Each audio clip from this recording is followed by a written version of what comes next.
swag! Woo! Hey yo, what's up everybody, it's B Milton. Welcome back to the channel. I'm your host here on the Redskins review. And first things first, happy Thanksgiving everybody.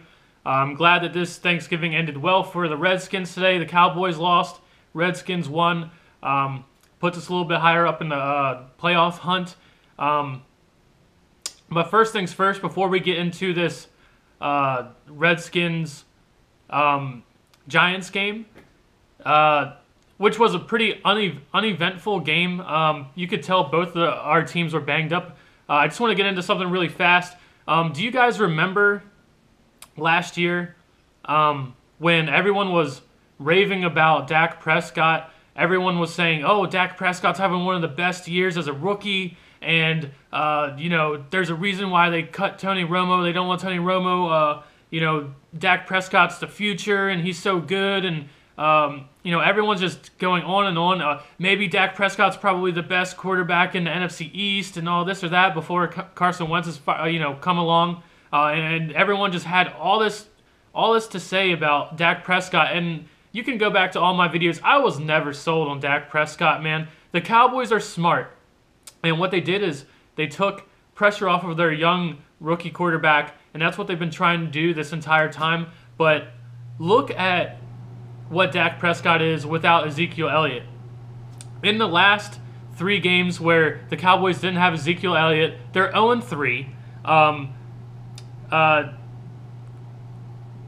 Dak Prescott has 0 touchdowns, 0 touchdowns, 5 interceptions, and he averages 166 yards a game. And then it's just like, and then there's a bunch of Redskins fans who are like, everyone always says, oh, you know, what are we gonna do if we get rid of Kirk Cousins or whatever? And there's people who are like, oh, we could just draft a quarterback. You know, look at the Cowboys, they drafted Dak Prescott. Man, like I said, the Cowboys are smart, and they took pressure, as much pressure as they could, off of Dak Prescott up until now. And then look what happens when Dak Prescott doesn't have a run game. He's trash, dude. He's been trash. I'm not gonna sit here and say he's not gonna improve, but he's trash without Ezekiel Elliott. He's trash without a run game. Then our man Kirk Cousins comes up here every single week for the past couple years without a run game, without a good defense. Now in this game, in the past 2 games, obviously Perine has been coming on, and it's a good surprise to see Perine coming on.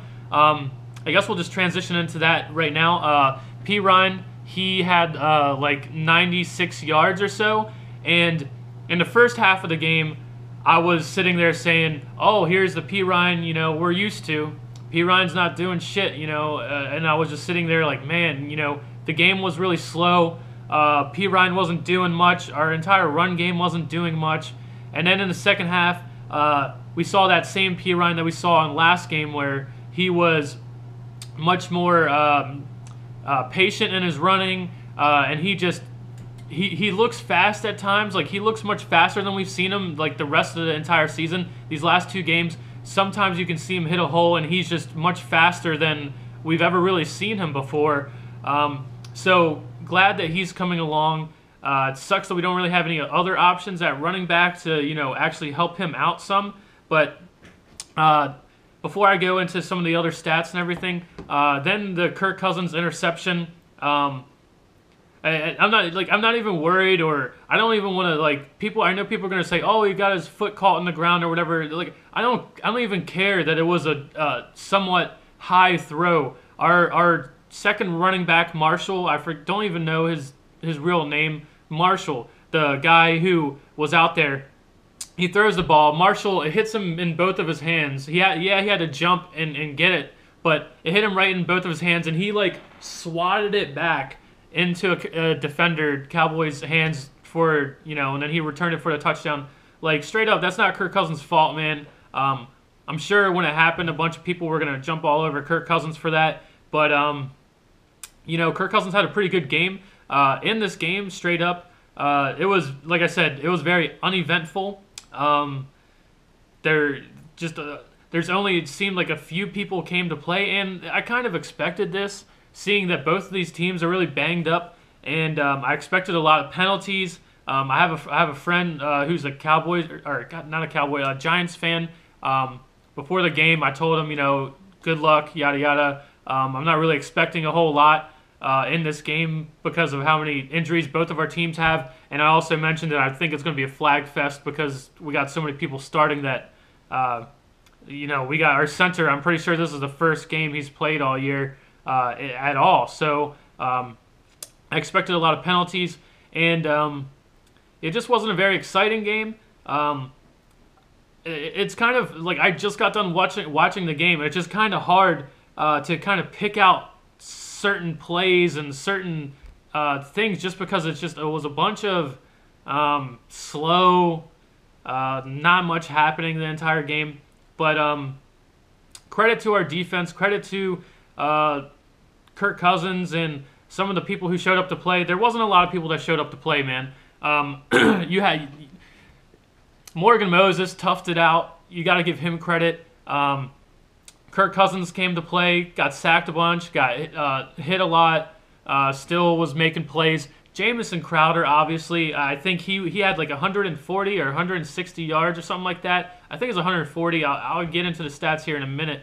But Jameson Crowder, that's got to be what, our second or third game this year going over 100 yards receiving with one wide receiver. And Crowder is a beast. It sucks that he got injured when the heads-up play on the punt where he thought the ball hit our own player and then he went and dove down on the ground to get the ball. It sucks that he got injured there, but he came back and played. It really seemed like the entire game, it was really just kind of Kirk Cousins and Jameson Crowder who kind of just moved the offense. It really wasn't anyone else except for Perine at times in the second half of the game. Perine came on and helped us, but in the first half, we had the one deep shot to Doxson where we got the pass interference, and this is I don't understand why we don't do this more. We just saw it work in this game. We throw the ball deep down the sideline with one-on-one coverage, and the guy, he knows Josh Doxson is straight eyeing the football, and he knows like he's about to try to make a play on the football. And what does the defender do? He panics and gets pass interference, and we move. It was like a 36-yard play or something like that. I don't understand why we don't try that more often. If we are bogged down and in the entire first half we didn't have a run game going at all, why not try that more? Why not throw those 50-50 balls to Josh Doxson? And even if he doesn't catch it, hopefully we get pass interference.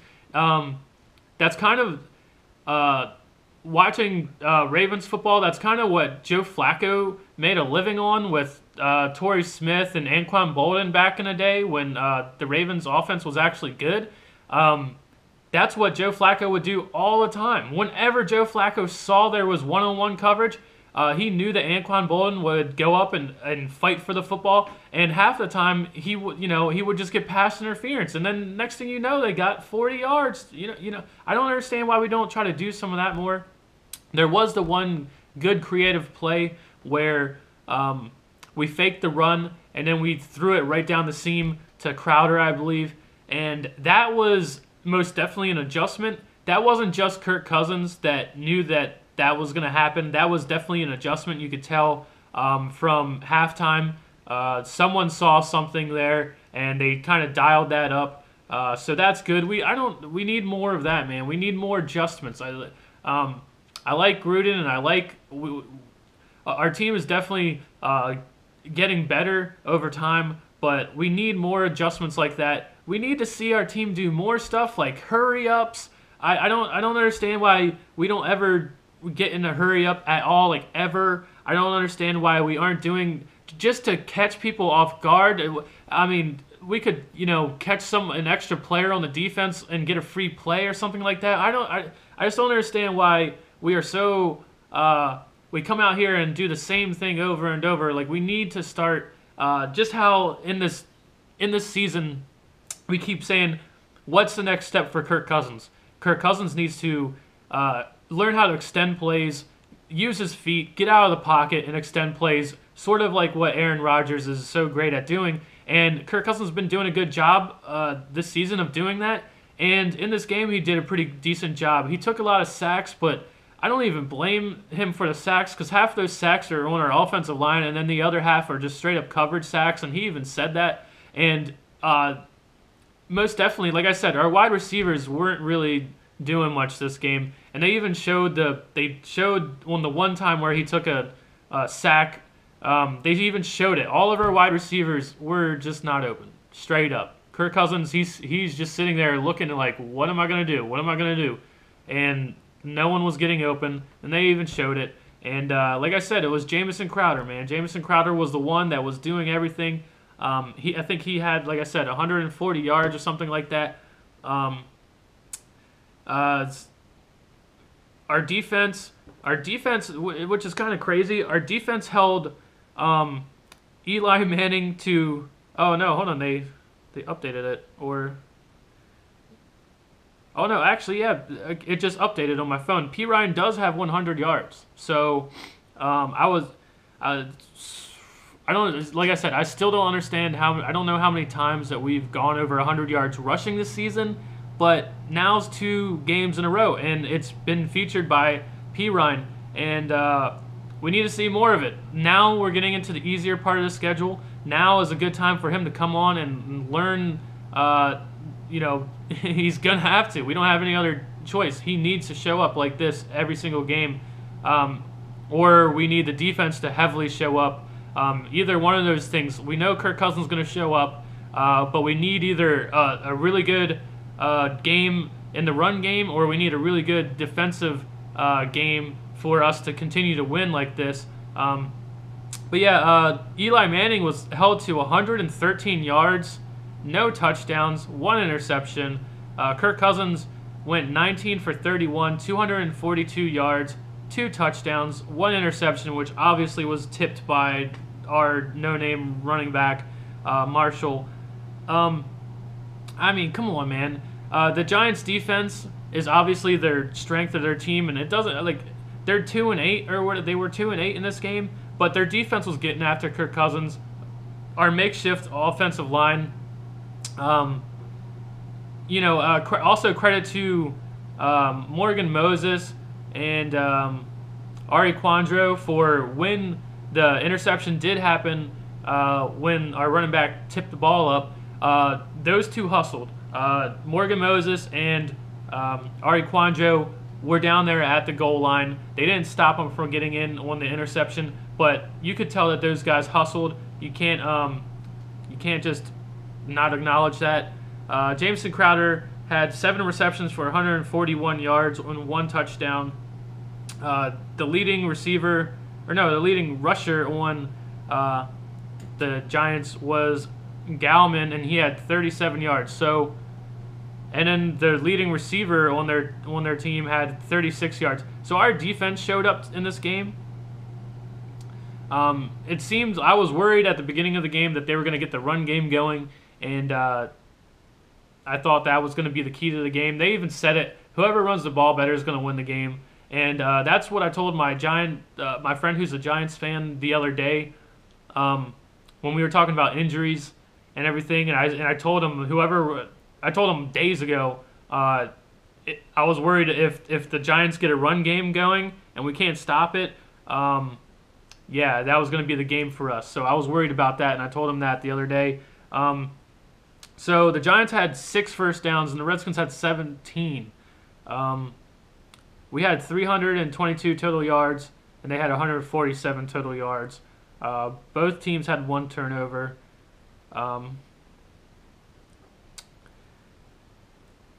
Marshall, he had 18 yards rushing. Perine had 30 yards receiving as well. So Perine almost had he's knocking on the door to 200 yards. Josh Doxson had 2 catches for 28 yards. Niles Paul had a decent game. I want to see more Niles Paul, especially because we're going to be trying to run the ball more. And obviously on defense, Zach Brown had 9 tackles leading the team. Again, he leads the NFL in tackles, and by a huge margin, mind you. Nick Rose went 1 for 1. I mean, he only kicked short field goals, but hey, Nick Rose is seeming pretty good, isn't he? for what we're asking of him so far, he's doing the job. That could be like a nightmare, man. When we get rid of Dustin Hopkins, Nick Rose steps in, and he's doing a decent job. I'm trying to think of what else. Like I said, there's not a lot to talk about. There's just really not a lot to talk about. Another thing I want to throw out there is where are the Breeland haters at, man? Where are all the Bashaud Breeland haters at? Because he had from what I can tell, he had a beast ass game. He shut his side of the field down for the most part. He was in on a lot of tackles, especially runs and stuff like that. You could tell in the past couple games, Breeland's been really coming on, man. And it's like once a week, every time I make a video or something, there's at least like one person who's like, we need to cut or get rid of Breeland after the season, and I just don't get that. Now, do I think Breeland's going to come back next season? Unfortunately, I don't, just because I think he's going to get more money somewhere else. But I would love to have Breeland back. He most definitely was one of my favorite players for the past 4 years, man. But I'm just trying to think of what else to talk about, man. When we were in the red zone one time, Kirk Cousins him and Ryan Grant weren't on the same page. Where's Brian Quick at? We got Josh Doxson, and he's the tallest wide receiver that we have right now. But I want to see Brian Quick. Where's Brian Quick at? Well, let's see him in the red zone. Obviously I like Ryan Grant, but if we're didn't like the whole thought process of bringing Terrell Pryor in, didn't every Redskins fan say, hey, now we have someone who we could throw the ball to in the end zone and just throw the ball up? We haven't even seen that at all this year, and that's what we thought we were going to get, and that's what we thought we were going to get out of Josh Doxson as well. And then we have Brian Quick, and he's a tall guy too. Like, why not bring him in the red zone? Like, I don't understand. Right now, it's just with the injuries, you can tell our coaches are just worried. They're so worried about who can do what, and who's caught up to speed, and who knows the playbook, and who can do this or that. Like, they're so worried, and you can tell by the play selections, who's on the field, and I feel like we're limiting ourselves. But hey, guys, I have no idea what it takes to get those guys up to speed and stuff like that. And then the one, like they said, the bonehead play on the punt where we stopped the ball, and then one of our players, I think it was, what is his name, Pete Robinson? I don't remember the guy, but he took the ball and he ran. He took it and advanced it to the end zone, so they got a touchback from it. That's coaching. You got to get these guys up to speed.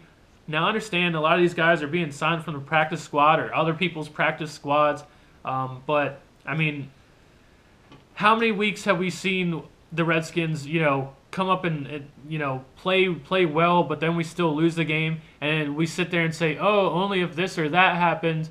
If we hadn't have made this one mistake, we would have won or whatever. That type of thing right there is kind of one of those plays where we're like, well, maybe if we didn't make that play, we could have won or whatever. So we have to limit those types of plays if we want a chance in the future.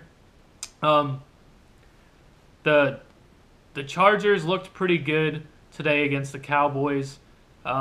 So that sucks. We get to play the Giants again. Hopefully we get more healthy people back. The Redskins have like 16 people on IR, man. They said on TV we have 15, but I looked online and we have 16 people on IR, and they showed it 16. We're like the third in the league on players injured on IR, and the fourth was the Giants. So that's why this game was so ugh. But we need to get people healthy back. We need to figure something out, man. Not every team is going to be the Giants that we have to play coming up. The Chargers, they move the football, man. Now, I think we're going to be able to score points on their defense too, but the way that they moved the football today against the Cowboys, man, like I said, man, there's a lot of... my worry the entire time when we looked at the schedule this year and we started to play some games and we knew we had a hard schedule at the beginning of the year. I kept saying my worst fear is when we get to play the Giants at the end of the schedule, when we get to play all these easy teams at the end of the schedule, hey, they might not be playing for playoffs. They might not be, in the playoff hunt, but maybe they figure their shit out by that point. That was my worst fear is when we get to our easy games, these teams are going to figure their shit out by that time. So then not only do we have a hard schedule at the beginning, but we have a harder than we thought schedule at the end. Now, that didn't happen today with the Giants, but very well could happen with some of these other teams that we got to play, like the Chargers. But I'm glad the Cowboys lost. Dak Prescott is not he's not what everyone ranted and raved about last season. I knew it the whole time. I knew I had to give. I even said in one of my videos, give Jason Garrett, give their coaching staff the props, man. Don't give Dak Prescott the props. Give it to their coaching staff for being smart. They're running the football. They know it works. They're not dumb. They never got away from running the football. They knew what their team was. They knew what their team identity was. Run the football. Take the pressure off of Dak Prescott and the defense. And now that they can't run the football like they did, they're just collapsed. And they're 0-3 since Zeke left. Dak Prescott has got 0 touchdown passes and 5 interceptions. Yeah, we have a guy, Kirk Cousins, who we don't know, obviously, if we're going to sign him back or whatever. We don't know the future, but we have a guy who hasn't had a run game in a long time. We have a guy who doesn't have a defense most weeks, and he still is putting up all these numbers or whatever. So I guess basically what I'm trying to say is he shits on Dak Prescott, and the whole memo last year, obviously, when the Cowboys were doing better than they are this year, everyone wanted to just go on and on about the Cowboys and Dak Prescott or whatever. So we had a bunch of penalties in this game. We got to limit that. I knew it was going to happen with as many people as we have out. Jameson Crowder had a couple good punt returns, like 2, I think, where he at least advanced the ball. One was a pretty decent return. We need more of that. Like I said in my last video, man, either the last video or the one before that, when's the last time we've seen our special teams do anything at all, man? Not even like crazy, just noteworthy at all, Like we haven't seen them do whatever. They're not terrible. They're not like the worst in the league or something, but we haven't seen them do anything. And then it sucks to go see Andre Roberts over on the Falcons get good kick returns and shit, even though I have seen him, fuck some shit up over there and drop passes. And, the old Andre Roberts, he still is a pretty decent returner. And it's just like, now we're sitting here with nobody. We don't even know who to put back there to return. Also, DeShazer Everett was back in this game. And I think he took a lot of snaps from D'Angelo Hall, and obviously it seems a little bit better than having D'Angelo Hall out there like we did versus Saints the entire game. So that's a good thing. Obviously, we want Monte Nicholson back. When is he going to come back? I don't know. Marchell Spate. In my last video, I was sitting there saying, "Hey, look at all our other middle linebackers. They can't stay healthy, right? So maybe we should just take who I was just talking about. God damn it, Marchell Spate. Maybe we should just take him and make him the starter, man, because he played pretty well. There wasn't much of a drop off when he came in the game and played. But guess what? I don't know what injury he's dealing with, but he didn't play today. So that's a huge question mark for us. Who the hell is going to play linebacker besides Zach Brown? We don't know. Zach Vigil played today. From what I can tell, he played pretty decent. It seemed like we were giving up yards, though, at least at the beginning of the game. And a lot of stuff over the middle. But I just don't really... Trying to think of other things. Just injuries, man. I don't know what else to talk about, but the amount of injuries. And then, Trent Williams didn't play in this game, and I love Ty Nsekhe. But obviously he's rusty. Ari Kwanjo had some penalties. And then obviously Morgan Moses went down on a couple plays, and man, that guy is. We had they showed it up on the screen during the game. We literally have had 3 players who played in every single game this year. It's Kirk Cousins, Morgan Moses, and I forget the third one. Is it Vernon Davis, maybe? I forget the third one, but it's Kirk Cousins and Morgan Moses and one other player. We've had 3 players play in every single game. Like, Jesus, man, that is crazy. That is crazy talk. And that's why when, you know, I'm pretty sure most of the people who dislike Kirk Cousins and, you know, they want to move on from Kirk Cousins, all those people out there, one, they're running out of argument. You know, I'm pretty sure, I feel like most of the fan base is finally coming along and just realizing what Kirk Cousins is and that we can win with Kirk Cousins. I think a lot of people are waking up and just accepting Kirk Cousins, but there's still a lot of people out there, you know, who want to move on from Kirk. But it's just like, look around the league, dude. Not even our team, but just look around the league. How many people are staying healthy? How many quarterbacks are playing every single game? How many quarterbacks are taking every single snap? How many quarterbacks are getting hit over and over and over and getting right back up and continuing to fight? Just on that like notion alone, Kirk Cousins, he can get back up and learn from his mistakes and move on. Like, there's, you know, do Redskins fans really have that short of a memory to remembering seeing our quarterback on the ground and not knowing if that was the end of this person's career, if we were ever going to see them play again? Every single time they were on the ground, it seemed like they were on the ground for 10 minutes, just not getting back up. How do people forget that, man? I don't understand. That's Kirk Cousins is available, dude. We've only had 3 players on this entire team who've been available for every game. That's insane, man. And we're 5-6. Just that alone is remarkable. We're 5-6, and we've played the hardest before today. We played the hardest schedule in the NFL, and we've had 3 players play in every single game. Like, that's crazy, man. It's really hard. This season's going to be really hard to evaluate. We don't know what's going to happen from here on out, but up until this point, it's really hard to evaluate. How good are the Redskins, man? We've seen our team fight and play these good teams and fight and battle every single week. Every game is tight, every game is close, and then we might lose them, we might win them or whatever, but it's just really hard to sit here and tell how much improved are the Redskins when you try to take the injury factor out of it. What the moves that we made on the offseason, are we better than we were last year? Are we better this year, even though our record isn't, you know, the best or whatever? But are we a better team from last year and the year before that? It's really hard to tell. It's really hard to sit here.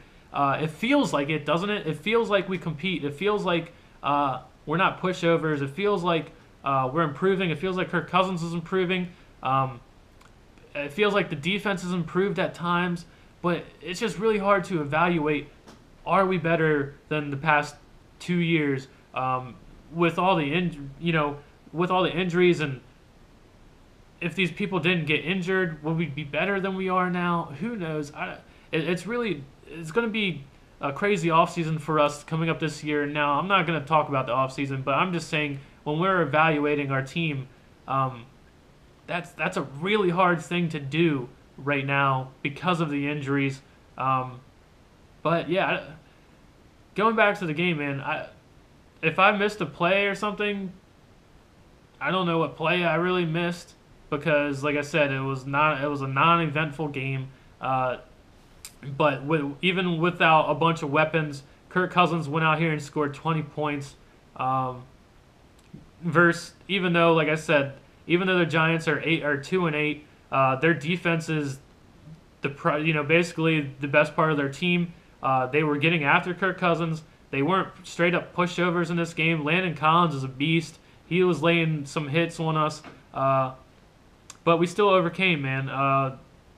Apparently all we need is Jameson Crowder to suit up, and we're gonna move the ball down the field. So thanks for watching, guys.